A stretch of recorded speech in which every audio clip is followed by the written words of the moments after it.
нэг нь амжилтанд хүрээх магадлал өндөртэй байхад нөгөөх нь одоо амжилтгүй байх магадaltaй байдаг. Франчайз дээр сайн франчайз, муу франчайз гэж байхгүй.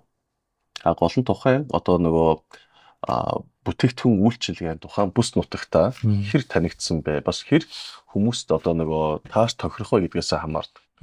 За жишээлбэл одоо зарим франчайз Монголд хэрвээ тохиромжгүй байлаа гэд тэ өөр зах зээл дээр хүчтэй явах тохиолдол байна. Тэр нь орон нутгийн хамаарал, хүмүүсийн нөгөө эдэж уудаг зүйлсийн дадал хэвшил тэ. За тэгээд дээрээс нь бас соёлоос их хамаарат байдаг. За хамгийн чухал нь юу гэхээр франчайзыг ямар хүн тэр эрхийг худалдаж авсан бэ гэдэг нэг чухал. Жишээлх юм бол хоёр өөр компани яг адилхан франчайзыг худалдаж авахад нэг нь амжилтанд хүрээх магадлал өндөртэй байхад нөгөөх нь одоо амжилтгүй байх магадaltaй байдаг. Тэгэхээр франчайз бизнесийн хамгийн чухал нэг хүчин зүйл нь юу вэ гэхээр худалдаж авах гэж байгаа тэр франчайз эзэмшихийг хүсэж байгаа хүн өөрөө ямар ур чадвартай вэ? Ямар хүсэл мөрөөдөлтэй вэ? Ямар өнгөрсөн бизнесийн туршлагатай вэ? За тэгээд ямар хамт олонтой вэ? Ямар чадамжтай вэ гэдгийг харгалзаж тэр хүн тохирох франчайзыг олж өгөх нь хамгийн илүү сайн.